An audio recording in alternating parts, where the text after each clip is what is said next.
திருவள்ளூர் மாவட்டம் சுந்தர சோழபுரத்தில் 333.26 கோடி ரூபாய் மதிப்பிலான 377 முடிவுற்ற திட்டப்பணிகளை திறந்து வைத்து 137.38 கோடி ரூபாய் மதிப்பிலான புதிய திட்டப்பணிகளுக்கு அடிக்கல் நாட்டினார். மேலும் விவரங்களோடு இணைகிறார் செய்தியாளர் பாரி கார்த்திக். வணக்கம் பாரி கார்த்திக், விவரங்கள்.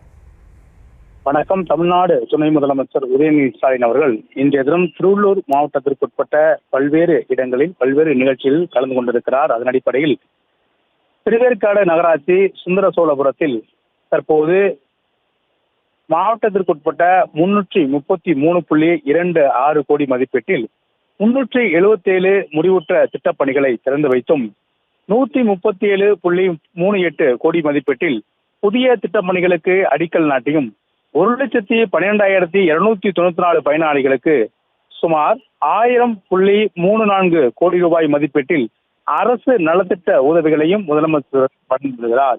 குறிப்பாக துணை முதலமைச்சர்கள் இந்த தினத்தில் பல்வேறு நிகழ்ச்சிகளில் திருவள்ளூர் மாவட்டத்தில் கலந்து கொண்டிருக்கிறார். அப்போது ஏற்கனவே புனரமைக்கப்பட்ட புதிய திட்டங்களும் உருவாக்கப்பட்ட புதிய திட்டங்களும் அதே போல திருவள்ளூருக்கு ஏற்கனவே சட்டப்பேரவையில் முதலமைச்சர்கள் மாவட்ட வாரியாக அறிவித்த நலத்திட்டங்களும் தற்போது துணை முதலமைச்சர்கள் நடைமுறைப்படுத்தி வருகிறார். அதன் அடிப்படையிலே தொடர்ச்சியாக பேருந்து நிலையங்கள் உருவாக்குதல், உள்கட்டமைப்புகளை மேம்படுத்தல், சாலை மற்றும் விளையாட்டு திடல்களை மேம்படுத்தல் உள்ளிட்ட பல்வேறு திட்டங்களையும் மேலும் தொடர்ச்சியாக மகளிருடைய திட்டங்களுக்கு அடிப்படையில் சுய உதவிக்குழுவுக்கு கூடுதலாக நிதி ஒதுக்கும், மேலும் அங்க இருக்கக்கூடிய பெண்களை தொழில் முனைவராக அரசு சார்பில் கொடுக்கப்பட்ட நிதிகளையும் தற்போது முதலமைச்சர்கள் துணை முதலமைச்சர்கள் காசோலையின் வாயிலாக வழங்கி வருகிறார்.